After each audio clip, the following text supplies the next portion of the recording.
할렐루야, 우리 순복음 금주교회에 나아가야 될 성령과 동행하는 핵심 가치 세 번째 시간으로 이 성령 하나님께서 우리에게 임하시면 권능을 주시고 성령화된 삶을 살 수 있다는 것부터 시작하도록 하겠습니다. 첫 번째로 모든 이 에너지는요 성령님의 권능 아래에 있습니다. 우리 눈에 펼쳐지는 힘들, 파워들, 세상의 권세들, 이 모든 것들의 주관자는 성령 하나님이라는 것이죠. 사도행전 1장 8절 같이 함성하는 마음으로 읽어보겠습니다. 시작.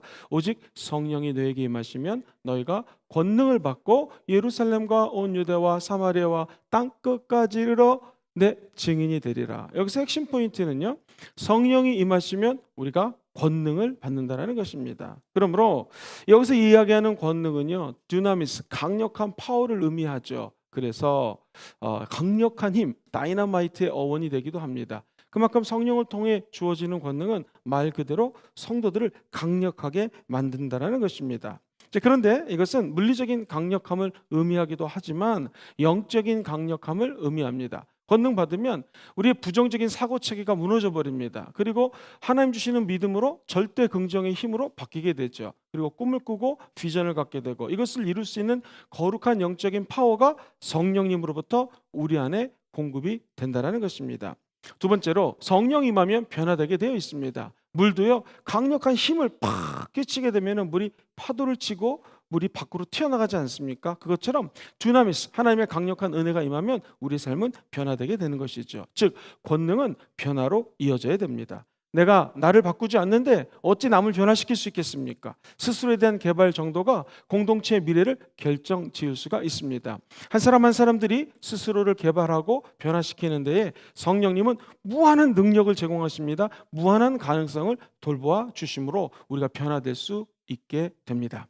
성도의 변화는 중요합니다. 위기 상황이 닥쳐오면 닥쳐올수록 먼저 스스로를 돌아봐야 됩니다. 그리고 내가 고쳐야 될 것은 무엇이고 어떻게 발전시켜야 될 부분을 변화시켜 나갈 때 그 공동체는 반드시 회복되고 성장되게 된다는 것이죠.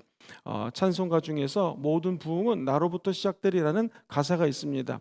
한 사람 한 사람들이 성령 충만한 사람들이 모였을 때에 그 공동체는 엄청난 영향을 나타나게 된다는 것이죠. 그렇다면 우리 성도님들 한 분 한 분들이 성령의 능력을 받아서 변화해야 될 부분은 어떤 것들이 있겠습니까? 먼저 쉽게 얘기하기 위해서요. 영, 지, 인, 사, 전, 체, 시 7가지 영역에서 잠시 말씀을 드리도록 하겠습니다. 첫 번째, 이 영성입니다. 영성은요, 십자가를 통해서 예수 그리스도의 은혜로 다른 사물들을 바라보는 것이 영성이라고 말씀을 드렸습니다.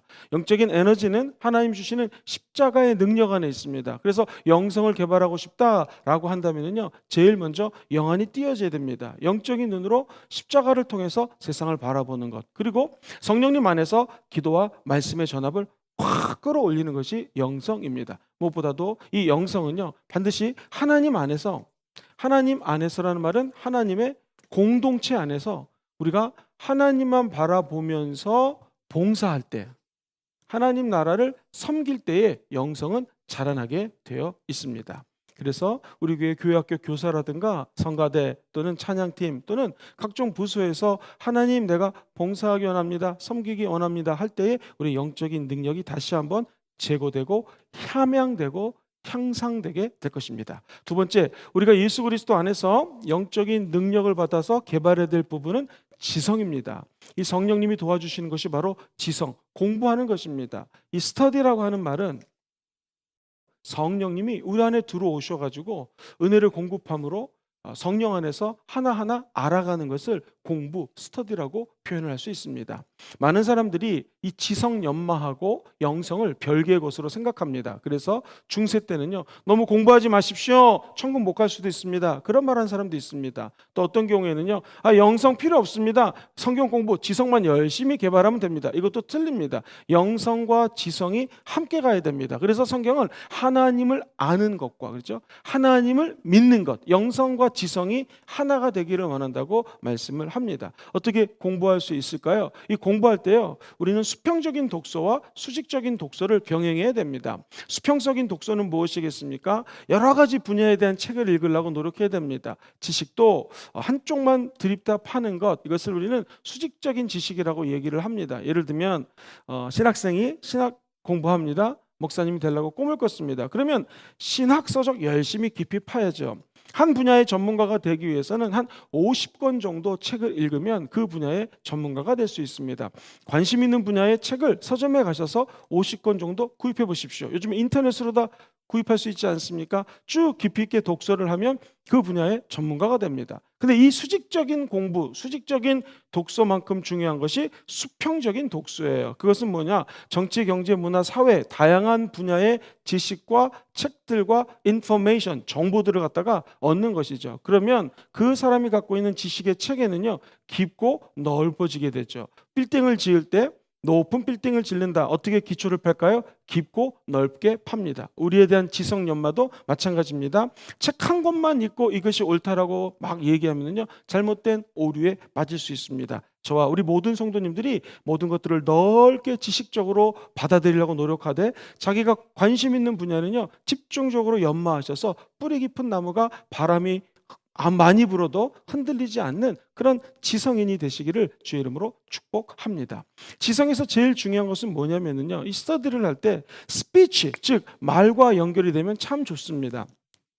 내가 많은 지식을 갖고 있다 할지라도 말하지 않으면은요, 이 내 지식이 안 됩니다. 머리에 있는 수많은 정보가 있죠. 5만 가지 생각이 있다 그러지 않습니까? 근데 이 5만 가지 정보들은요, 내 입술로 이야기할 때 머릿속에서 그 정보가 체계적으로 연결이 됩니다. 이렇게 강의를 하는 것의 축복이 무엇인가? 강의를 하면은요, 내가 알고 있는 지식이 내 안에서 연계가 돼요. 주변에 어렵게 이제 박사학위를 마치고 귀국해가지고 학생들을 가르치는 교수님들을 만나요. 이구동성으로 하시는 분들이 이렇게 얘기합니다. 내가 외국에서 논문을 쓸 때 사실 무슨 말인지도 모르고 막 썼는데 공부했죠? 책 많이 봤죠? 그런데 학교에 와서 강의를 해보니까 아이고 이게 그 뜻이었구나 뒤늦게 깨닫는다라는 것이죠. 저도 그렇습니다. 아무리 많이 책을 본다 할지라도 이것이 말로 전달되기 전까지는 내 지식이 안 돼요. 그러므로 우리가 배운 지식들, 지금까지 공부했던 내용들을요, 한번 자녀들을 앉혀놓고 가르치시거나 우리 목사님 이런 얘기했다라고 배운 지식을 말로 전달하게 되면 그 지식은 내 안에서 쌓이게 되고요, 밖으로 표출될 수 있는 능력을 얻게 된다는 것입니다. 이 영성, 지성 두 가지를요, 스터디하고 스피치, 내 말로 연결될 때 이걸 도와주는 분이 성령님이십니다. 전도할 때도 지식으로 전달하는 것 능력 없습니다. 말씀 전할 때마다 성령이 도와주신다고 성경은 이야기합니다. 그러므로 우리가 영성을 개발한다, 지성을 개발한다 할 때 가장 중요한 것은 성령님의 도우심입니다. 세 번째, 인성입니다. 인성은 그 사람의 됨됨이죠. 그 사람의 성품입니다. 우리가 환난 중에도 즐거워하나니 환난은 인내를, 인내는 연단을. 그 연단이 바로 인성이에요. 그래서 그 인성, 연단을 영어로는 캐릭터라고 적을 수 있습니다. 캐릭터는 성품이거든요. 우리 인생에서 제일 중요한 게 뭐냐면 성품입니다. 우스갯소리가 있어요. 사람들이 결혼을 할 때 이제 남자 청년들이, 여자 청년들이 만나가지고 가면은요, ABCD로 많이 물어봅니다. E까지, F까지 적어볼까요? A는 age입니다. 나이고요. beauty, 아름다움, 멋있는 것, 잘생긴 겁니다. C가 character라고 해서 그 사람의 성품입니다. D는요, degree라고 해서 학위입니다. 여기는 성품이고요. E는요, economic이라고 그러죠. economic, 뭐예요? 경제적인 능력입니다. 마지막으로 F는 family예요. 우스갯소리 이런 말을 합니다. 청년 남자에게 자매를 소개시켜 줄게요. 그러면 남자들은요, 나이가 몇 살이에요? 그 다음에 예뻐요? 성품이 어때요? 하기는 경제적인 거 안 중요해요. 가정 별로 안 중요합니다 라고 얘기를 한답니다. 근데 자매들에게 물어봅니다. 남자친구 소개시켜 줄게. 그럼 뭘 물어보는가? 집안이 어때요? 패밀리. 이코노미, 경제적인 상황은 좀 어떻습니까? 디그리, 학교는 어디 나왔어요? 성품? 별로 안 중요해요? 점점 안 중요해요? 나이 안 중요해요? 잘생긴 거 안 중요해요? 이런 무슨 얘기가 있어요. 그런데 막상 결혼해서 삶을 살다 보면은 제일 중요한 게 뭡니까? 나이, 뷰티, 아름다운 거, 잘생긴 거 10년, 20년 지나면 변하지 않습니까? 정말 중요한 것은 함께 사는 사람의 이 성품, 인성이 제일 중요합니다. 그래서 이 인성에 초점 맞추는 거 아주 중요하죠. 인성 개발조차도 우리의 힘으로 되는 것이 아니라 누가 도와주셔야 돼요? 성령님이 우리 안에서 도와주실 때 우리 인성이 예수를 닮아가게 되죠. 이것을 쉽게 얘기하면은 갈라디아서 5장 22절 이하에 나오는 성령의 열매라고 표현할 수 있습니다. 성령의 열매 내 힘대로 맺어지지 않습니다. 내가 성령 안에 푹 빠지게 되면 미워하는 사람이 사랑하게 됩니다. 슬픔과 고통 가운데서도 기뻐할 수 있고 희락을 가질 수가 있습니다. 그리고 불안하고요, 정말로 어려운 팬데믹 상황 가운데서도 평안할 수 있는 방법은 무엇일까요? 우리 안에 계신 성령님이 계시면 사랑, 희락, 화평 이런 아름다운 대신적 하나님을 향한 열매를 맺을 수가 있어요. 이웃을 향해서도 오래 참을 수 있고요, 자비, 양선과 같은 열매를 맺을 수 있습니다. 무엇보다도 내 안에 하나님을 향한 충성, 그리고 온유함, 그리고 무엇보다도 절제할 수 있는 셀프 컨트롤, 절제가 제일 끝에 있거든요. 그러므로 사랑, 희락, 화평, 오래 참은, 자비, 양선, 충성, 온유, 절제, 이와 같은 9가지 법은 끊을 자가 없어요. 성령이 주시는 은사의 은혜거든요. 그런데 이 인성, 캐릭터, 제일 중요한 게 뭐예요? 셀프 컨트롤, 자기 절제입니다. 그래서 성품이 좋다라고 하는 것은 맨 끝에 위치하는 것이 성령의 열매 가운데서 스스로를 절제하는 셀프 컨트롤이에요. 자제하는 거예요. 절제하는 거예요. 인성을 개발하기 위해서는 성령의 열매를 맺어야 되는데 성령이 도와주시죠. 무엇보다도 절제할 수 있는 힘, 절제할 수 있는 능력을 성령이 공급해 준다는 거예요. 최근에 스마트폰 중독된 사람들이 무지 많아요. 끊으려고 해도 끊어지지 않습니다. 어떻게 이 성품을 내가 잘 아름답게 가꾸기 원하는데 나쁜 것들을 계속 보면서 내가 인성이 좋아질 거라고 생각할 수 있겠습니까? 그렇지 않습니다. 보는 대로 사람은 변화되어 있거든요. 근데 그 절제할 수 있는 힘, 내가 인품을 잘 아름답게 가꿀 수 있도록 세상 것을 끊을 수 있는 힘 누가 제공해 주세요? 성령이 도와주신다라는 거예요. 그러므로 이 성령의 권능 받는다라는 것을 우리는 그동안 전도해야 돼, 증인돼야 돼라는 개념으로 이야기를 했는데 물론 맞습니다. 그런데 내가 변화되지 않고 증거하면 오히려 그 사람이 교회 왔다가 상처를 받을 수도 있겠죠. 그렇다면 우리는 7가지 영역 가운데 특별히 인성, 내 삶의 인품, 성격, 성품을 바꿀 수 있도록 성령님께 무던히 간구하고 기도해야 됩니다. 적어도 우리 순복음 금종교의 모든 재직들, 또 우리 청년들, 리더들, 그리고 우리 교학교 교사 선생님들은 성령 안에서 늘 성령의 권능 받아 인성, 캐릭터를 갖다가 성령을 닮아가는, 예수 닮아가는 꿈을 꾸시고 우리 스스로를 갖다가 격상시키시기를 주의 이름으로 축원드립니다. 영성, 지성, 인성만큼 중요한 것이 사회성입니다. 사회성은 다른 사람들과의 네트워크입니다. 독불장군 없죠? 누구나 다 관계를 맺어야 돼요. 근데 생각해 보십시오. 내가 A라는 사람과 관계를 맺어요. 우리 인생을 한번 돌이켜 봤을 때 좋은 분들과의 관계를 맺을 때 누가 도와주시던가요? 성령이 도와주셔야 됩니다. A라는 분과 사귀고 싶습니다. 이때도 성령이 중간에서 매개체가 되어서서 A와 함께 할 수 있는 공통점, 공통 주제 또는 공통 관심사 또는 서로를 품을 수 있는 아량들, 이런 것들을 성령을 통해서 공급받게 된다는 것이죠. 이 사회성을 개발하기 위해서는요, 우리는 성령 안에서 미인 대칭을 기억할 필요가 있습니다. 미인은 얼굴이 대칭됐다가 아니라 한번 같이 방송을 시청하시는 분들 따라해 보시죠. 미소, 그 다음에 이는요 인사, 대는요 대화, 칭은 칭찬입니다. 인간관계를 잘 맺기 위해서는요, 성령 안에서 밝게 미소 짓는 것, 이거 정말로 중요합니다. 그리고 무엇보다 중요한 것은 인사입니다. 우리 순복음 금종교회는 인사가 할렐루야 웃으면서 인사하지 않습니까? 아름다운 거예요. 세상에서 할렐루야 할 수 없으면 안녕하십니까, 반갑습니다 라고 공손히 인사하는 거 아주 중요합니다. 한번 성도님들이 저를 보십시오. 제가 인사하는데 얼굴은 맑아요. 안녕하세요. 이거 저는 인사 같지가 않죠. 또 어쩔 때는 얼굴은 막 인사가 없지만 목소리만 밖에 안녕하세요. 이것도 인사 같지가 않습니다. 그래서 이 얼굴과 인사가 함께 가야 돼요. 인사 잘하는 것 참 축복입니다. 그리고 무엇보다도 먼저 인사해야 될 분이 누구겠습니까? 우리 안에 계신 성령님이죠. 눈을 뜨면 안녕하십니까 성령님, 오늘 하루도 성령님과 함께 동행하고 시작합니다 라고 미소 지으며 성령께 인사하고 하루를 시작해 보십시오. 삶에서 좋은 만남이 이루어지게 될 것입니다. 그리고요, 이 대자는 대화입니다. 대화하는 것이죠. 대화는 흔히들 모놀로그가 아니라 다이얼로그다라는 말을 합니다. 대화는 무엇인가? 혼자 떠드는 게 아닙니다. 잘 대화하는 사람은 서로 다이얼로그죠. 이야기하고 들어주고. 대화에서 제일 중요한 것은 리스닝입니다. 한국말로 하면 경청이에요. 경청. 그래서 상담을 공부하시는 분들 제일 중요시 여기는 것이 경청입니다. 최근에 리더십 분야 중에서 코칭 리더십 많이 얘기하고 있죠. 코칭에서도 제일 중요한 것이 리스닝, 경청하는 것입니다. 교회, 학교 교사가 제일 잘해야 될 것은요, 학생들에게 가르치는 것이 아닙니다. 대화하는 것입니다. 어떻게 대화해요? 경청함으로 대화해 줍니다. 대화할 때 제일 중요한 경청은요, 맞장구를 통해서 아름답게 경청할 수가 있습니다. 맞장구는 무엇입니까? 대화하는 것을 그렇습니다. 하이 맞군요. 아이들 같은 경우에 교사들은요, 그렇게 생각하는구나, 네 생각이 많구나 라고 들어주면서 아이들 의견을 적극적으로 지지해 주는 거예요. 서스테인이라고 합니다. 지탱해 주는 거예요. 그래서 선생님이 너의 의견을 존중한다. 우리 예수님도 너를 존중히 여긴다라는 것을 어려서부터 배우게 되는 것이죠. 그래서 대화는요, 일방적으로 이해하는 것이 아니라 듣는 것이고, 그 사람에게 맞장구를 쳐주면서 적극적으로 지지해 주는 것이 대화입니다. 그리고 칭찬은요, 뭐 말할 것도 없죠. 이 돌고래도 칭찬을 하면은요, 막 춤을 춘다는 말이 있지 않습니까? 돌고래 사육사 이야기죠. 돌고래에게 칭찬했더니 알아듣고 돌고래가 정말로 춤을 추며 기뻐하더라. 심지어 멧돼지도 칭찬하면 나무에 올라간다, 그런 말이 있습니다. 사람은요, 칭찬하면 힘이 생기고, 사람은 칭찬하면요, 사람들과의 관계성에서 상상을 초월하는 에너지를 공급받게 된다는 것입니다. 다섯 번째는요, 전문성이라는 것을 예로 들 수가 있습니다. 성령이 임하시면은요, 이처럼 미소, 인사, 대화, 칭찬할 수 있는 에너지도 공급해 주시고, 우리가 갖고 있는 하나님이 주신 은사, 달란트, 하나님부터 부여받은 놀라운 축복, 은혜를 갖다가 개발시켜 줄 수 있는 능력이 성령 안에서 제공되게 된다는 것이죠.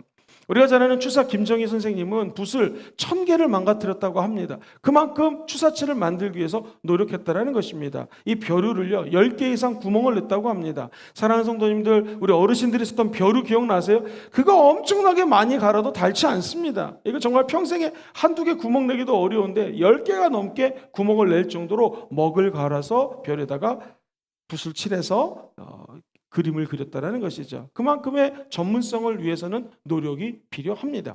전문성 생각하실 때 꼭 기억하십시오. 자기가 갖고 있는 강점에 주목해야 됩니다. 물론 성령님께 기도해가지고 하나님이 나에게 주신 은사가 무엇인지, 내가 앞으로 어떤 비전을 가지고 나가야 될지 성령님께 여쭤봐야 되죠. 기도하고 결정했으면 그 다음에는요, 내가 갖고 있는 장점에 초점을 맞춰야 됩니다. 그래서 갖고 있는 단점에 초점 맞추다 보면 내 전문성이 개발이 안 돼요. 어떤 자기 개발을 연구하는 학자에 의하면은요, 자기가 갖고 있는 모든 에너지 중에서요, 70~80%를 강점을 더욱더 강하게 만드는 데 쏟으라는 거예요. 그리고 나머지 20%는요, 단점을 고치는 데 써라가 아닙니다. 뭐냐면 새로운 것들을 배우는 데 투자하라는 거예요. 그리고 정말 조금만 퍼센테이지를 자기가 갖고 있는 단점을 고치기 위해서 애써라. 뭘 의미하는 것입니까? 그만큼 우리에게 갖고 있는 강점이 있는데 이 강점을 사용하지 않으면 전문성이 개발이 안 된다는 것입니다. 오늘부터 성령께 기도하셔서요, 각자 고유한 하나님 주신 능력이 있어요, 장점이 있어요. 그것을 기도하심으로 늘 개발하는 여러분 되시기를 주님의 이름으로 축원드립니다. 그 다음에 여섯 번째로요, 체력 관리입니다. 성령님은 우리에게 건강을 주십니다. 그러나 인간이 하나님 주신 건강 노력하지 않으면 지킬 수가 없습니다. 그래서 체력 관리하기 위해서 운동 필요합니다. 체력 관리하기 위해서 좋은 거 드시는 거 필요합니다. 섭생과 운동을 중심으로 체력 관리해야 됩니다. 그러면서 우리가 세상 사람들하고 틀린 것은 무엇입니까? 세상 사람들은 뭐 몸짱, 얼짱 이런 거에 관심 있죠. 우리는 체력을 관리해서 뭐 하겠다는 것입니까? 하나님 나라 확장하는데 우리 건강한 육체가 쓰이기를 원합니다. 그러므로 체력 관리하지 않고 뭐 기도만 해요, 저는 말씀만 봐요, 이것도 사실 성령님이 기뻐하지 않습니다. 왜? 건강한 육체 속에서 영혼도 꽃을 피우기 때문에 그렇습니다. 그래서 오늘부터 운동 안 하시는 분들은요, 적어도 일어나서 맨손 체제로도 시작해 보십시오. 될 수 있으면 연세가 이제 40 넘으신 분들은요, 좋은 거 드시려고 애를 쓰시면 나쁘지 않습니다. 사실 이 영성, 지성, 인성, 사회성, 전문성, 체력관리 6가지 성령 안에서 스스로를 개발할 수 있어요. 근데 이것이 가장 중요합니다. 바로 시간 관리입니다. 아무리 제가 영성이 충만한다 할지라도 결국 24시간이라고 하는 하나님이 주어주신 시간 안에서 내 스스로를 개발할 수가 있는 것이죠. 시간 관리할 때 두 가지 말씀드리기 원합니다. 첫 번째는요, 자기가 오늘 시간을 어떻게 썼는지 A4 용지를 한번 꺼내가지고요, 아주 간단합니다. 이런 종이에다가 시간을 쭉 적으시고요, 몇 시부터 몇 시까지 무엇을 했는지 적으십시오. 시간 관리 처음 하시는 분들은요, 약 30분이나 1시간 정도마다 시간을 기록해 놓고 자기 시간을 쭉 어떻게 보내는지를 쓰면은요, 그 나중에 내가 시간을 어떻게 보내는지를 스스로 체킹할 수 있어요. 더 중요한 건 오늘 시간을 이렇게 보냈는데 내가 내일은 어떻게 보내기 원합니다 라고 내일의 플랜도 한번 짜보십시오. 그 다음에 다음날 이 시간대로 보내는지를 하면 거의 맞지가 않습니다. 왜? 급작스럽게 친구가 찾아와요, 손님이 찾아와요, 또 갑자기 해야 될 일이 생겨요. 저같이 강의나 설교하는 사람은 이 강의 준비해야 돼요, 저 설교 준비해야 돼요. 때로는 정신없을 때가 있습니다. 이 플랜대로 안 가요. 그럼에도 불구하고 A4 용지가 됐던 공책을 하나 꺼내놓고 자기의 스케줄을 적어 나가면서 어떻게 시간을 보냈는지를 체킹하는 거 굉장히 중요합니다.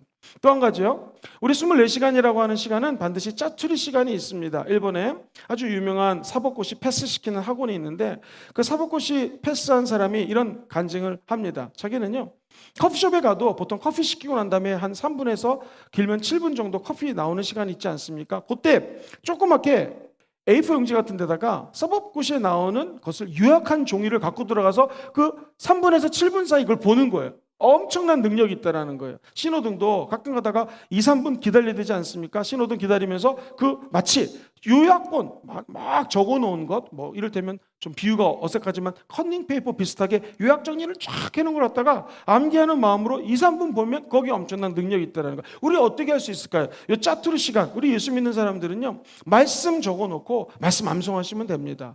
그리고 좋아하는 그 설교라든가 은혜 받은 내용들을 쭉 적어놨다가 다시 한번 묵상하면 됩니다. 비록 2, 3분, 10분 짜투리 시간이지만 엄청난 능력을 하나님께서 부어주신다는 것이죠. 시간 관리, 결국 하나님 주시는 지혜에 있습니다. 24시간 누구에게나 다 공평하게 주어졌습니다. 우리가 기도하면서 어떻게 관리해야 될지 성령님께 늘 여쭤보시고 7가지 영역의 셀프 리더십, 스스로를 잘 리더할 수 있는 성령 충만한 리더들이 되시기를 주의 이름으로 축원드립니다. 다시 한번 우리 순복음 금종교회 리더십들은요, 우리 스스로를 개발하는 것, 공동체가 개발되는 것, 바로 이 방송을 청취하고 계시는 성도님에게 달려 있습니다. 성도님이 성령 충만함 받으셔야 되고요, 영성과 지성과 인성 쌓으셔야 되고요, 사람들과의 네트워크, 사회성, 그리고 내가 갖고 있는 하나님 주시는 강점 개발, 전문성, 체력 관리, 시간 관리를 통하여서 순복음 금종교의 모든 재직들, 교회학교 교사분들, 또 청년 리더들은요, 스스로가 성령 충만한 권능으로 무장이 되어서 땅 끝까지 이르러 증인되는 초대교회 같은 성도들 되시기를 다시 한번 주의 이름으로 축원드립니다. 이제 4번째인데요. 우리 순복음 금종교회에 나아가야 될 방향 5번째는요, 목적입니다. 목적. 이것은 바로 본질화라고 이야기를 할 수가 있습니다. 성령의 목적이 회복되면 어떤 일들이 벌어질까요? 먼저 우리는 복음이 목적이 돼야 됩니다. 우리 순복음 금종교회가 존재하는가? 한 가지 이유입니다. 복음이에요, 복음. 복음을 위해서 주님이 우리를 택하셨고 복음 때문에 살아간다는 것이죠. 그렇다면 우리가 추구해야 될 본질은 좀 더 구체적으로 무엇입니까? 라고 말씀드린다면 본질이 복음이라고 그랬죠. 성도에게 주어진 사명이 무엇인가? 그것은 바로 이 복음 증거입니다. 왜? 본질 자체가 복음 증거이기 때문에, 복음이기 때문에 우리에게 주어진 사명은요, 하나님 아들 예수 그리스도의 십자가, 이 본질, 복음이죠. 이 복음을 증거해야 된다는 것이죠. 그리고 3번째로요, 최근에 이 선교적 교회에 대한 거룩한 움직임이 전 세계적으로 많이 일어나고 있습니다. 이 선교적 교회에 관한 움직임은요, 제가 한번 이렇게 말씀을 드릴 수가 있을 것 같아요. 미국의 경우에 1960년대, 70년대, 80년대, 90년대 그리고 최근에 이르면서 여러 가지 선교적인 흐름이 좀 틀려지게 됩니다. 예를 들면 1960년대에 우리가 잘 아는 척 스미스라고 하는 목사님이 계시는데요, 이 목사님께서 미국에서 개척을 합니다. 정확히 얘기하면 갈보리 채플이라는 곳에서 사역을 하시게 되었는데요, 당시 미국에는요, 시민 불복종 운동이라든가, 미국은 우리가 아는 것처럼 세계 전쟁을 해가지고 진 적이 한 번도 없지 않습니까? 근데 유독 패망한 전쟁이 있어요. 우리가 잘 아는 베트남 전쟁입니다. 전쟁이 패망하고 나자 미국 내에서는요, 많은 사람들이 권위를 부정하기 시작합니다. 그래서 크레독이라고 하는 유명한 교수가 설교도 권위 있는 자처럼 하면 안 되고 권위 없는 사람처럼 설교해야 된다. 즉 이렇게 사십시오라는 것이 아니라 이렇게 사는 것이 좋다고 성경을 얘기하니 결론 이렇게 살아갑시다라는 이른바 귀납적 설교를 강조하게 됩니다. 무슨 말인가? 이 권위에 대한 불복종, 권위를 싫어하는 움직임이 미국 사회에서 펼쳐지게 되기 시작합니다. 그러면서 수많은 영혼들이 히피족이 돼가지고 젊은이들이 막 머리 기르고 옛날 영화 같은 데 보셨죠? 기타 치고 이런 다닙니다. 근데 문제는 교회에서 빨간 카페트 엄청나게 비싼 걸 깔았는데 사모님을 이 목사님이 잘 얻으신 것 같아요. 기도하다가 훌륭한 사모님을 얻었는데 사모님과 기도하다 이런 마음을 들었습니다. 저 방황하는 히피족들을 하나님의 영혼이기 때문에 그래도 교회에 모시고 와야 되지 않겠는가, 전도해야 되지 않겠는가라는 이야기를 나눴어요. 그래서 1960년대에 이 히피족들이 교회에 들어오기 시작합니다. 자, 어떤 일이 벌어졌을까요? 교회 평신도 지도자들이 목사님 안 됩니다. 카페트 이거 되게 비싼 건데 저 젊지만 정말 거지 같은 사람들이 와가지고 다 망가뜨려 놓기 때문에 이거 안 됩니다 라고 얘기를 합니다. 이때 이 갈버리 채플의 척 스미스 목사님 유명한 얘기하죠. 카페트가 더러워져서 젊은 히피족들이 방황하는 정말로 세상적으로 볼 때 공부도 안 하고 머리 기르고 날라리 같은 저 친구들을 들어오는 것을 막는다면 저는 카페트를 걷어버리고 시멘트를 깔겠습니다. 무슨 말입니까? 바닥을 시멘트로 깔아서라도 이 젊은 청년들이 교회에 들어오는 것을 막지 않겠습니다 해서 엄청난 부흥이 일어나기 시작하는데요. 뭐 몇천 명을 심지어 한 해 바닷가에 데리고 가가지고 물침내를 주고요. 지금도 미국 가면 무슨 갈버리 채플하면은요 대부분이 척 스미스 목사님의 제자입니다. 그것을 Jesus Movement, 한국말로 얘기하면은 예수 운동이라고 표현을 합니다. 이 미국에 적어도 한 지난 70년간의 선교학적 동향에서 아주 중요한 포지션을 차지하고 있어요. 예수 운동, 수많은 젊은이들이 교회로 들어오게 됩니다. 그러다가 사회과학적으로 교회가 부흥되고 성장되는 것을 갖다가 연구합니다. 맥가브란 박사라는 분이 선교지에 나갔더니 선교지에서 수많은 부흥되는 교회들을 비교, 분석, 조사해서 사회적, 과학적 방법으로 데이터를 냅니다. 그것이 바로 우리가 잘 아는 교회 성장이라고 하는 무브먼트입니다. 이 교회 성장 운동은요, 스피트 와그너 박사라고 하는 두 번째 어떤 그 리더십을 중심으로 교회 성장하기 적극적으로 발전되기 시작하게 됩니다. 그러면서 이른바 메가처치, 큰 교회들이 미국 사회에 등장을 하게 되죠. 이 교회 성장이라는 말이 막 커지는 것도 좋았는데 80년대 90년대 들면서 교회 성장이라는 단어보다도 교회 건강이라는 것에 관심을 갖게 됩니다. 왜냐하면 교회가 몇천 명, 몇만 명으로 성장됐지만 지금 제가 강의했던 영성, 지성, 인성, 사회성, 지혜성, 체력 관리 이런 건강한 한 개인의 성도가 관리가 되지 않으면 오히려 다른 사람들에게 피해를 끼칠 수 있다. 교회도 건강하게 헬시하게 성장되지 않으면 오히려 그 커진 메가처치가 큰 대형 교회가 다른 교회의 누가 될 수 있다라는 맥락에서 이 교회 건강에 대한 관심이 극도로 고조가 됩니다. 그리고 90년대 이르면서요, 1970년대생들을 미국에서도 X 제너레이션이라는 단어를 쓰는데요. 이 말의 어원은요, 사실 이렇습니다. 미국의 당시 아빠와 엄마가 밖에 나가서 일을 하는 가정이 많지 않습니까? 그러니까 아이들이 이 영어 표현으로요, 학교에 똑똑 문을 두드리고 들어오는데 집에 아무도 없는 거예요. 형식적으로 똑똑할 뿐이지 아무도 없어요. 얼마나 외롭겠습니까? 그리고 이 X세대들의 공통점은 뭐냐면 미국의 경우 엄마 아빠가 교회를 다니니까 함께 교회를 가요. 그 예배를 드리는데 믿음이 없는 것 같아요. 자, 질문 드리겠습니다. 그러면 이 70년대생들이 지금은 이제 뭐 30대, 40대, 50대 접어들기 시작했는데 이 70년대생들이 엄마 아빠 따라서 예배 드렸기 때문에 믿음이 없을까요? 영적인 갈망이 없을까요? 아니요, 있습니다. 그래서 이 젊은 세대들을 위해서 당시 미국에서요, Emerging Church라고 하는 그 운동이 시작됩니다. 그럼 쉽게 얘기하면 이겁니다. Emerging은 떠오르는 처치거든요. 떠오른다는 것은 어떻게 떠오르냐면은 우리가 기존에 드리는 예배 있죠. 예배를 드리는 것도 중요하지만 소그룹 공동체에 굉장히 강조를 둡니다. 해서 성찬식을 전체적으로 목사님이 인도하는 것도 맞지만 그룹으로 나눠가지고 예를 들면 한 그 그룹의 소그룹의 리더가 성찬을 돌립니다. 그리고 가운데 빵을 넣고 포도주스를 넣습니다. 빵을 뜯어서 이 떡은 당신의 죄를 위하여 십자가에 죽으신 예수님의 몸입니다. 그리고 포도주에 찍어서 각자 성찬식을 합니다. 근데 놀라운 것은 일대 다수 대중적인 집회에서도 성령이 역사하지만 소그룹으로 성찬할 때에도 회개가 터지고 눈물이 터지고 기도가 되기 시작합니다. 또 하나, 이 엑스제너레이션부터 많은 이 디자인에 관심을 갖기 때문에 이 데코레이션이 틀립니다. 이런 일반적인 교회 데코레이션이 아니라 촛불도 갖다 놓을 수 있고요. 즉 성령이 역사할 수 있도록 자연적인 분위기를 연출시킵니다. 이것을 우리는 이 선교학적 관점에서 emerging church, 즉 떠오르는 교회라고 표현을 합니다. 그러고 난 다음에 이제 2000년대로 넘어오게 되면서 들어온 말이 뭐냐면요, 바로 선교적 교회입니다. 선교적 교회. 이 선교적 교회는요, 이미 선교에 하기에 관한 충분한 이론이 있기 때문에 아까 말씀드린 이머징 처치는요, 거의 한두 사람 빼고는요, 이걸 신학적으로 정립하는 것이 약합니다. 그런데 이 선교적 교회는요, 굉장히 아주 탄탄하게 선교적 교회에 대한 이론들이 나오고 있어요. 선교적 교회는 이렇게 표현할 수가 있습니다.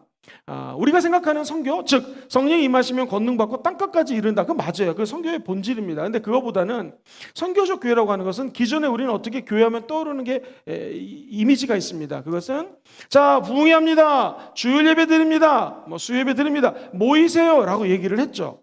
중요한 모이는 구조만큼 더 중요한 게 뭐라고요? 흩어지는 구조예요. 선교적 교회는 모이는 것이 중요한 것만큼 더 중요한 게 있는 게 선교지로 흩어지는 거다. 다시 말해서 자기가 살고 있는 삶의 현장이 선교지다. 그러므로 꼭 아프리카, 동남아시아 이런 데 선교 나가지 않아도 좋다.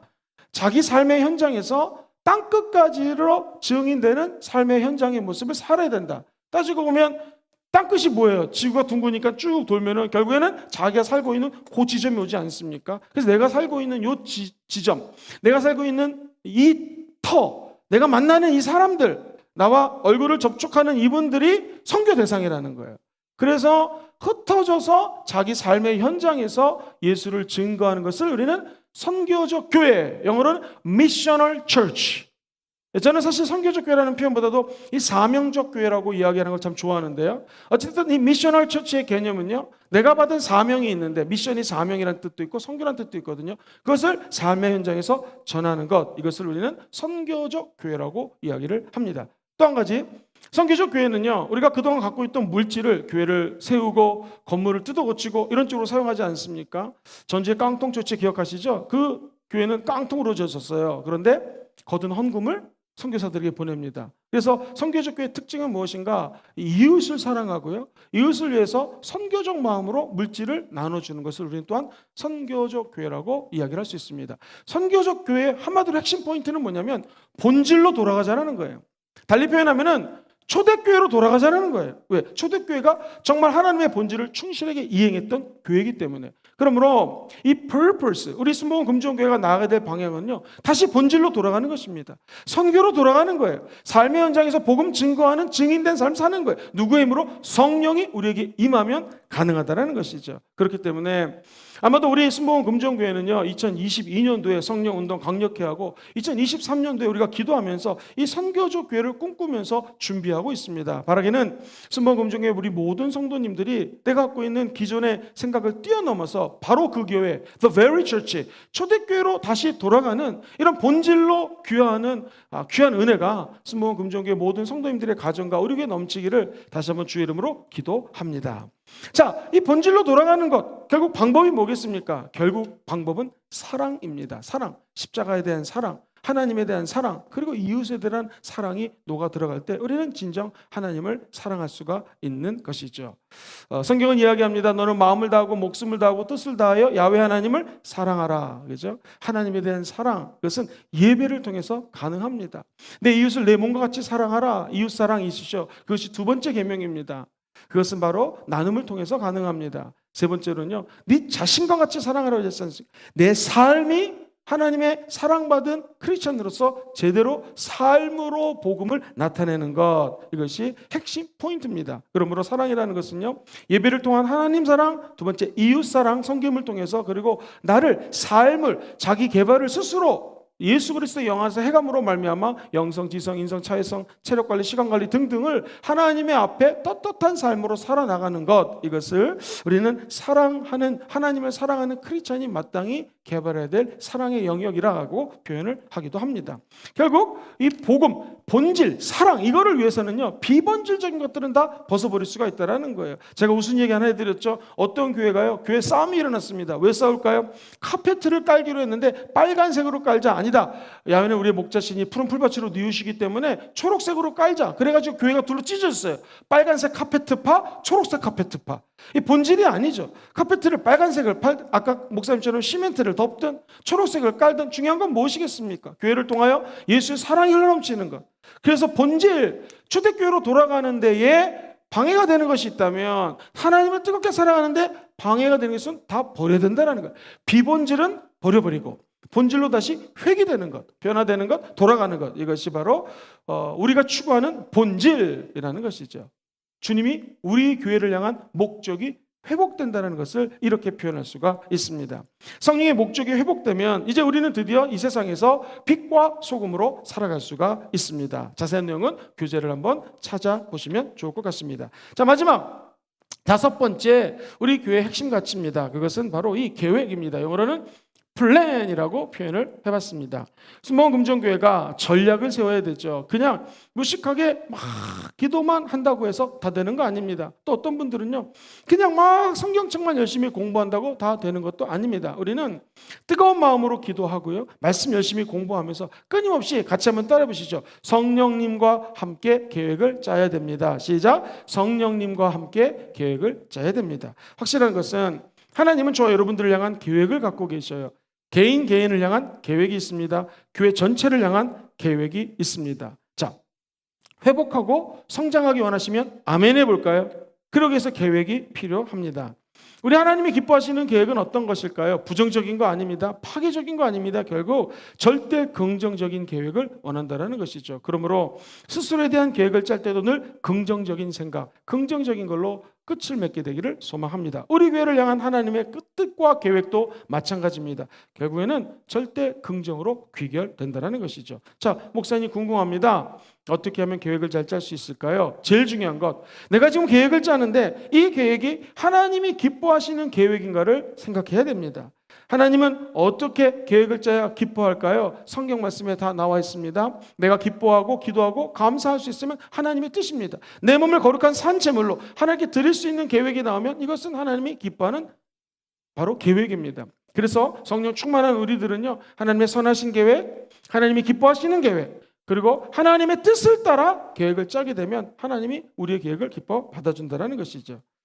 더 중요한 것이 있습니다. 성령님을 의지하셔야 돼요. 계획을 짜고 실천할 때 수시로 물어보셔야 됩니다. 다윗이 주님 전쟁해야 됩니다. 계획 짜겠습니까? 짜겠습니다. 쳐들어갈까요? 말까요? 쳐들어가라. 그럼 어떻게 쳐들어갈까요? 복병을 숨겨놔라. 알겠습니다. 복병을 어떻게 숨겨놓을까요? 뽕나무 위에 세워라. 이런 식으로 성령과 끊임없이 교제하니까 거기에는 아름다운 하나님의 전략이 세워지게 된다는 것이죠. 우리도 마찬가지입니다. 끝까지 계획을 세울 때에 성령 하나님의 도우심을 요청하십시오. 어떻게 할까요? 성령님이 도와주십니다. 크리스찬들은 세상 사람들하고 다른 게 무엇입니까? 전략적으로 계획을 짜고 난 다음에 우리들은요, 마지막 3번째로 성령의 계획을 따라 열심히 실천하고 난 다음에 우리는 그저 감사하면 됩니다. 주님 감사합니다. 그저 감사합니다. 결과가 어떠하든지 감사하면 됩니다. 좋은 결과건 나쁜 결과건 감사하면 기적이 일어나게 될 줄 믿습니다. 여러분, 이 계획이 왜 필요할까요? 성령님 안에서 계획을 짜고 그 계획대로 한 걸음 한 걸음 나가다 보면은요, 세상에 흔들리지 않습니다. 세상이 막 변화됩니다. 코로나19 이후에도 엄청난 세상은 변화가 다가올 것입니다. 어떻게 해야 될까요? 계획이 있으면 소용돌이치는 이 세상에서도 흔들리지 않습니다. 우리가 다니엘 21일 말씀 양육을 이렇게 주님의 은혜 가운데 잘 맞춰갈 수 있는 것은 무엇입니까?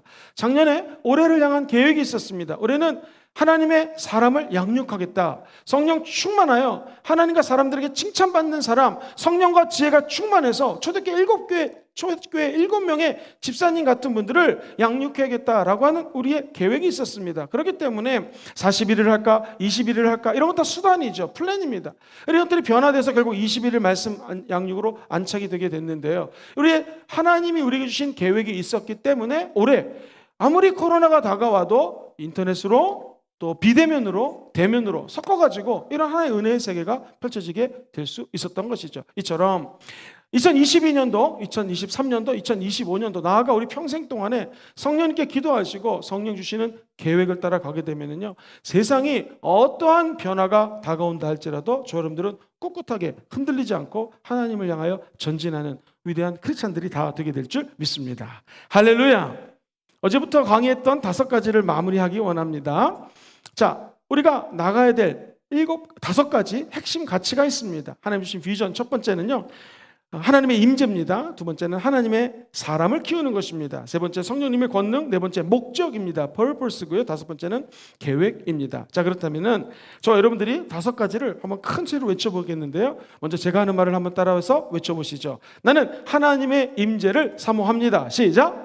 나는 하나님의 임재를 사모합니다. 그렇죠. 두 번째는 하나님의 아들 예수님의 제자 되는 사람입니다. 그래서 나는 예수님의 제자입니다. 나는 예수님의 제자입니다. 세 번째 권능, 파워입니다. 나는 성령님의 권능을 받았습니다. 나는 성령님의 권능을 받았습니다. 네 번째는 목적입니다. 내 삶의 목적은 복음입니다. 내 삶의 목적은 복음입니다. 마지막 5번째는요, 하나님이 우리를 향한 계획입니다. 나는 성령님의 계획을 따릅니다. 나는 성령님의 계획을 따릅니다. 할렐루야. 아멘. 그래서 금정교회에 나아가야 될 비전은요, 아까 보셨던 표처럼 우리가 2020년도에는요 하나님의 임재를 꿈꾸며 초대교회로 돌아가기 위해서 무진장 애를 많이 썼습니다. 2021년도는요 예수님의 사람을 키우는 것이 목적입니다. 그래서 내 제자가 아니라 어떤 한 개인의 제자가 아니라 예수님의 제자 만드는 것이 꿈입니다. 세 번째, 내년에 2022년도는요 성령님의 권능을 받아 성령 비전 캠프와 성령 하나님의 역동적인 예배를 추구하고 나아가고 있습니다.